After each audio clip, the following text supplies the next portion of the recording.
My daughter-in-law demanded $800 a month in rent from me for a single bedroom in my very own house so she could financially support her own mother.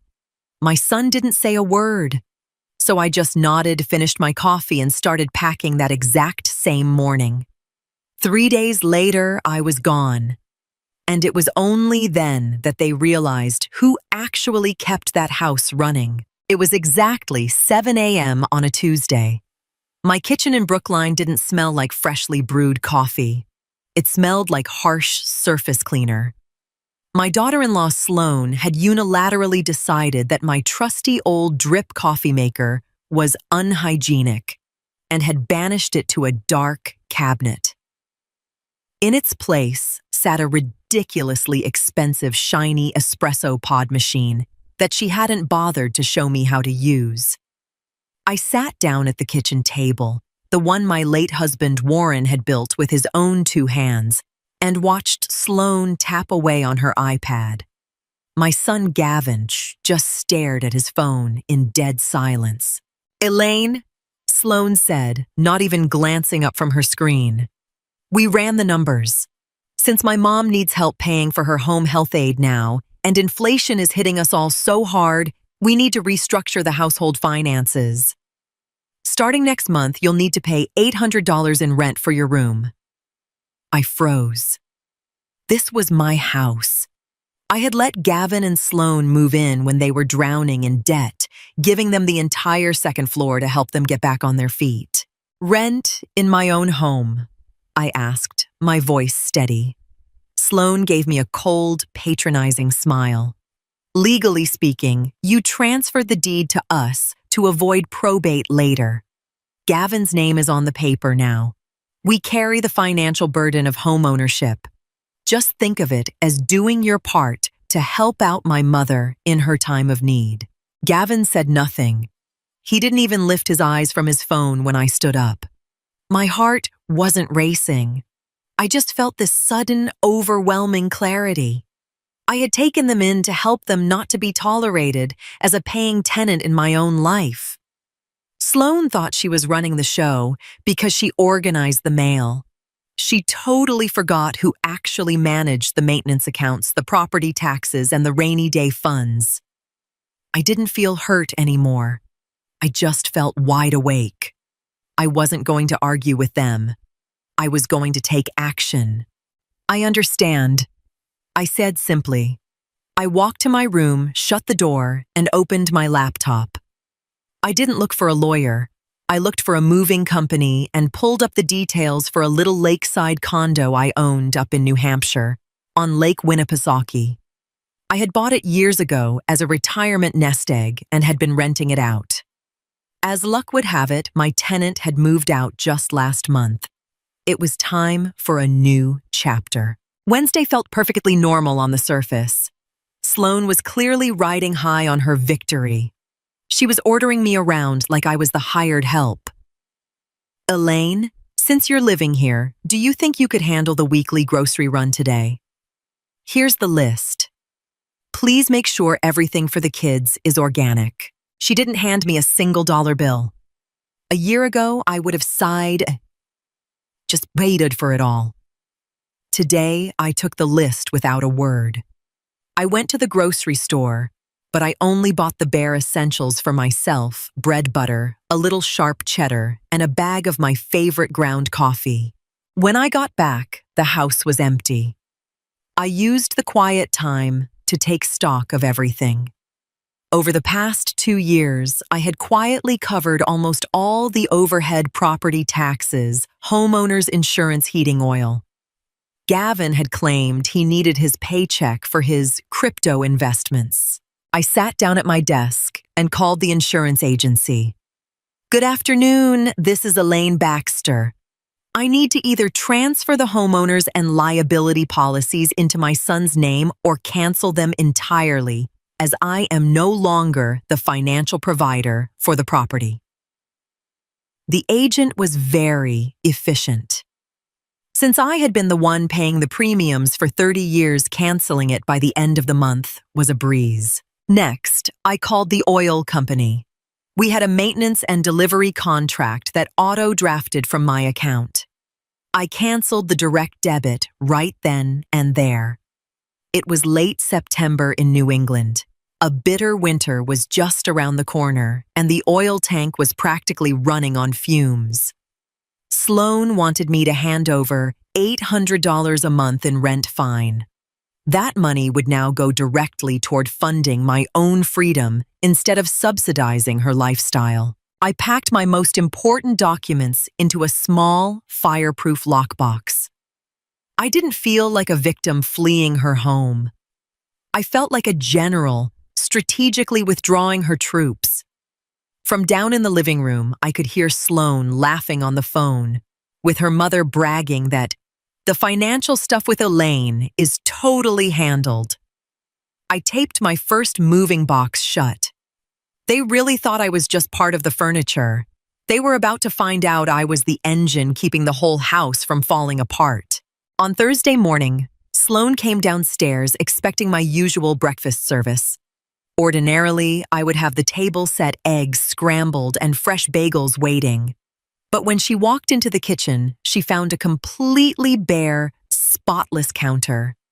I was sitting by the window, quietly reading the morning paper. "Where are the bagels?" she asked, looking genuinely annoyed. I figured that since our relationship is strictly transactional, now it's every man for himself, I replied with a polite smile. Gavin stormed into the kitchen looking frantic. "Mom, I can't find my blue dress shirts. Didn't you iron them?" I just looked at him. My son, a man pushing 40, was apparently incapable of operating an ironing board. "No, Gavin. I needed my time this morning to run my own errands. There's a great dry cleaner right around the corner." Sloan scoffed loudly. "We aren't making you pay $800 a month just so you can sit around doing nothing." I corrected her gently. "You demanded I pay rent. A tenant owes a landlord money, Sloan, not unpaid domestic labor." The air in the room went freezing cold. Sloan slammed a cabinet door and stormed out. She was completely oblivious to the fact that I was already cutting the invisible strings that held their cushy lives together. That afternoon, the HVAC technician arrived for the annual furnace tune-up. I'd known him for years. "Mrs. Baxter, the burner nozzles need replacing. It's gonna run you about $500. Normally, I would have just nodded and written a check. Today, I smiled and said, "You'll need to run that by my son Gavin. He's taking full responsibility for the property now. I'm just a renter." The tech looked a bit confused, but headed upstairs to find Gavin. A few minutes later, I could hear shouting coming from the second floor. Gavin was swearing about the unexpected expense, and Sloan was shrieking that it was my responsibility to pay for it. I just sat in my armchair, hiding a smile behind my book. I had learned more about setting boundaries in the last 3 days than I had in the last 30 years. I was officially done playing the selfless, endlessly sacrificing mother. I knew my worth now. And while my value couldn't be measured in dollars, without it, their little house of cards was going to collapse. The next few days passed in a tense, awkward silence. I played my part perfectly. I kept my spaces spotless. I was painfully polite, but I didn't lift a finger to help them. On Friday evening, an incident finally made Sloan realize the rules of the game had permanently changed. Her mother had come over for a visit. They were sitting out on the patio when Sloan yelled through the screen door, "Elaine, could you bring out some wine and some appetizers? My mom would love some of that baked brie you make." I stepped out onto the patio, empty-handed. "Hi, Mrs. Davis." I greeted her mother cordially. Then I turned to Sloan. "I didn't make any brie today, and the wine in the cellar is my personal stash. I've already boxed it up for my move. I'm sure you can find something at the grocery store, though." Sloan's face turned bright red. "What the hell is your problem lately? You've gotten so unbelievably selfish." I kept my voice perfectly level. I call it personal responsibility, Sloan. You wanted clear financial boundaries. We're just enforcing them. I turned on my heel and walked back to my room. Once inside, I waited for the moving company to call. Monday morning, 8 a.m. perfect. I confirmed quietly. I had already packed up my most cherished heirlooms, my grandmother's antique china, Warren's first edition books, and the good silver into plain cardboard boxes that I labeled Goodwill donations. Gavin and Sloan were way too wrapped up in their own drama to notice that the house was slowly being stripped of its soul. They only saw what was right in front of them. They had no idea I already had the keys to my lake house sitting in my purse. I didn't even feel sorry for Gavin. He had stood by and let his wife try to squeeze me out of my own home just to avoid an argument. If he didn't want the responsibility of standing up for his mother, he was going to have to learn the responsibility of maintaining a home.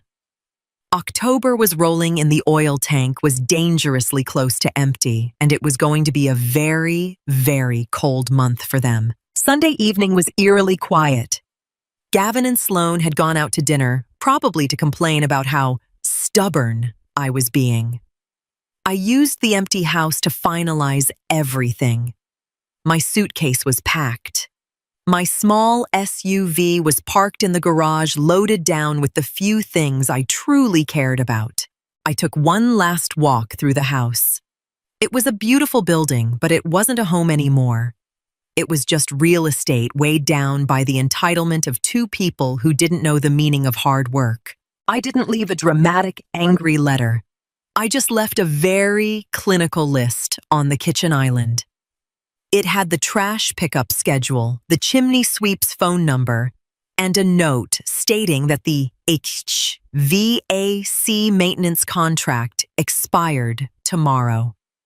At the very bottom, I wrote, "I've deducted my $800 October rent from the utility overpayments I made earlier this month. We are completely square." When they got home late that night, I could hear them whispering in the hallway. "She's caving," Sloan said, sounding smug. "She'll probably just hand us a check tomorrow, you watch." Gavin mumbled something under his breath. He sounded exhausted.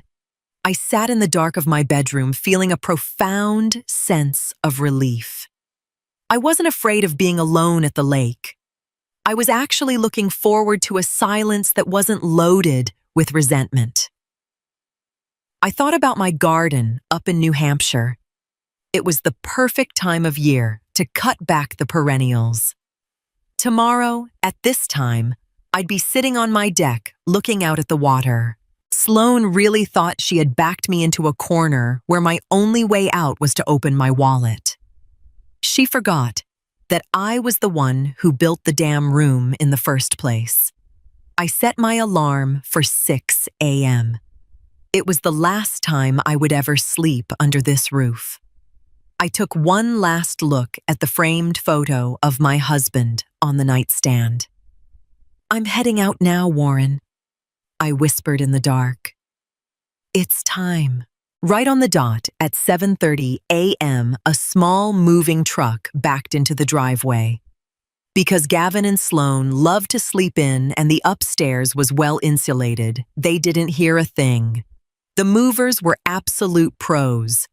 In under 40 minutes, my remaining furniture, my bed, my desk, and my favorite reading chair was loaded up. I had prepped everything so there wouldn't be a sound. When the truck pulled away, I stood alone in my empty bedroom. It looked so small and meaningless now. I walked out to the foyer and left my house key on the console table. Right next to it, I left a second envelope. It contained the cancellation confirmations for the high-speed internet and the landline, both of which were in my name. Sloan was always whining about the slow Wi-Fi that I paid for. Now she could have the pleasure of setting up a new account herself, which with the local cable company usually took a good 2 weeks. I pulled the front door shut behind me. The click of the lock sounded like absolute freedom. I got into my car and hit the road. As soon as I merged onto the highway heading north, I felt years of heavy, suffocating weight lift right off my shoulders. No more Elaine do this. No more Elaine pay for that. Around 10 a.m., I glanced at my phone sitting silently on the passenger seat. The screen lit up. Sloan. I ignored it. Then Gavin. Over and over again. They must have finally woken up and discovered the empty room. Or maybe they tried to make themselves a cup of espresso and realized they didn't have the Wi-Fi to Google why the machine was blinking an error code. I kept driving, watching the gorgeous New England autumn roll by. I hadn't just moved out of a house. I had resigned from a job that was slowly killing my spirit.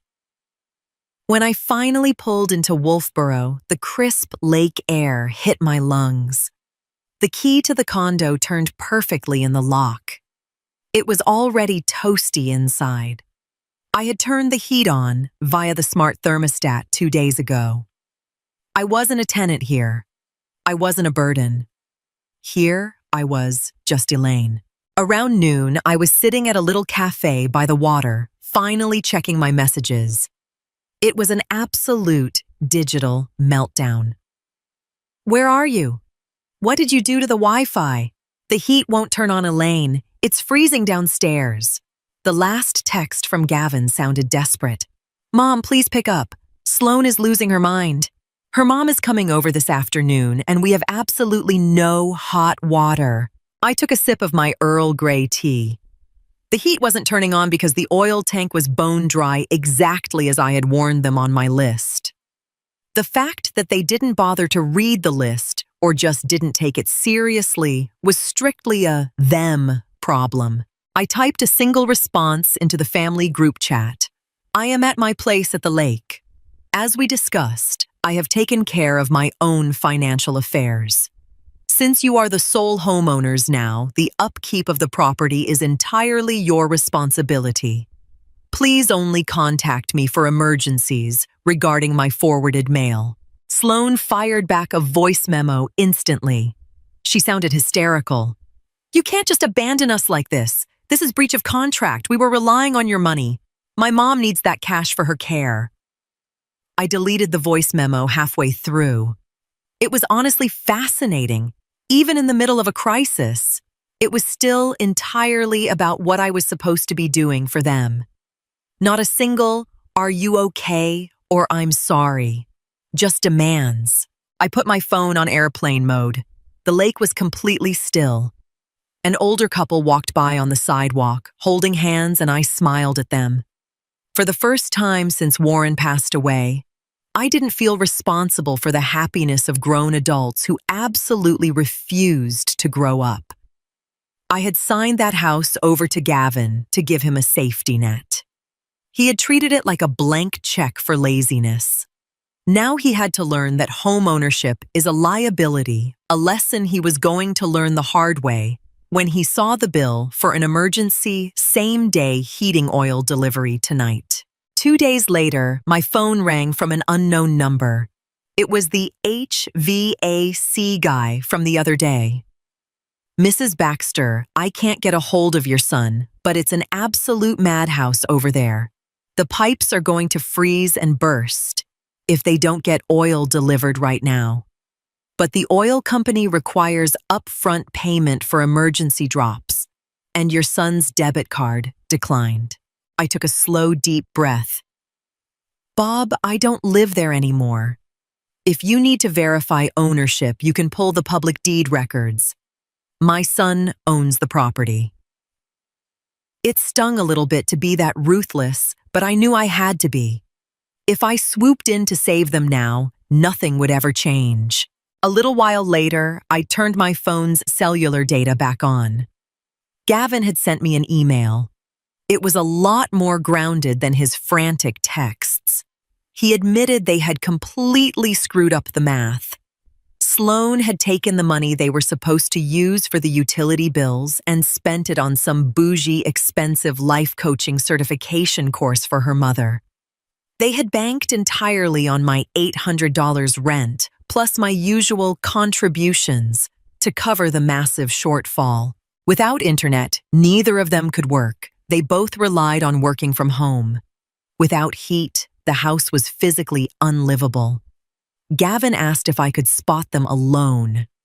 I replied with 2 sentences, "No, but I do have a suggestion, sell the house. It's way too big for just the 2 of you, and you clearly can't afford the upkeep. Downsize to an apartment that actually fits your budget." The reply came from Sloan, practically vibrating with rage. "Never! It's our inheritance." I just smiled a sad smile. They looked at that house like it was a prize they'd won, not a massive responsibility.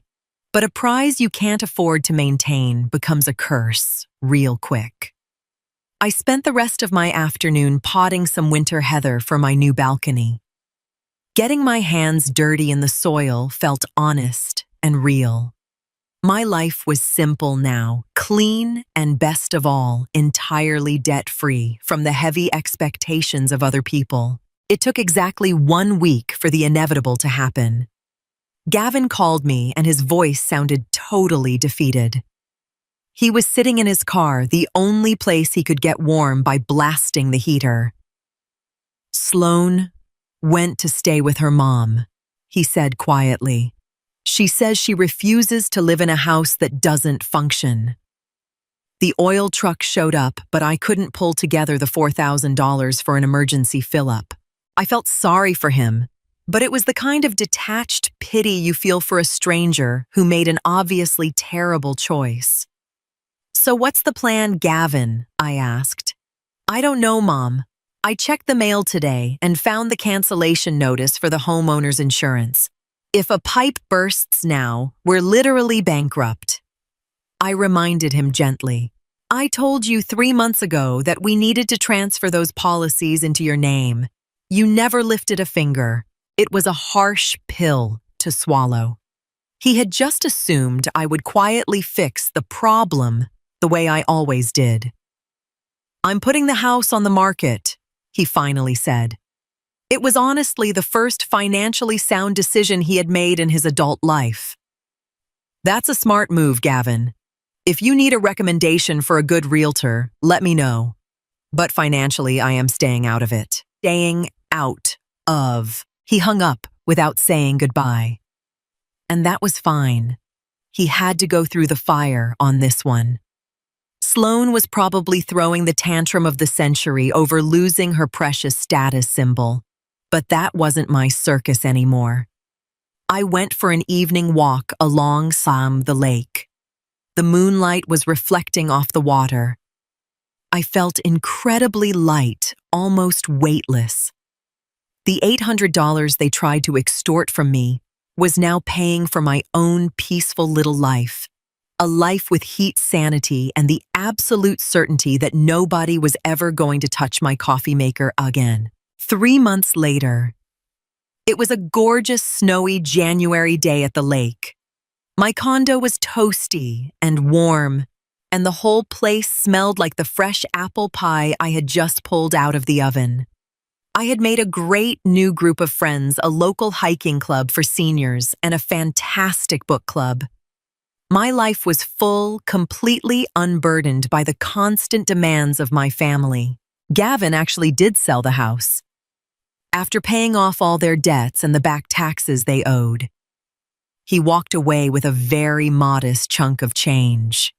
He was living in a small, 1-bedroom apartment closer to the city now. He and Sloan had filed for divorce. Without my bank account acting as a shock absorber, their marriage just couldn't survive the financial reality check. Gavin came up to visit me last week. He looked thinner, but for the first time in his life, he carried himself like a real adult. He brought me a bouquet of flowers paid for with his own hard-earned money. We didn't rehash the past, but right before he left, he hugged me and thanked me for the tough love. I don't regret a single thing. Sometimes the most loving thing you can do for someone is to step out of the way and let them face the consequences of their own actions. Sloane still sends me bitter, nasty emails every now and then, blaming me for ruining her life. I delete them without reading a single word. My bank account is doing fine, but more importantly, my emotional battery is fully charged. I am no longer good, old, reliable Elaine. I'm just Elaine Baxter, a woman who is thoroughly enjoying her retirement. As I sat by the window today, watching the snow fall over the lake, I realized something freedom starts the exact moment you stop footing the bill for other people's selfishness. I cut myself a slice of pie and smiled. Life was genuinely good because I had finally given myself permission to live it for myself. I was no longer a bank, a hotel, or a scapegoat. I was free. And let me tell you that freedom tasted a whole lot better than any organic coffee from a plastic pod.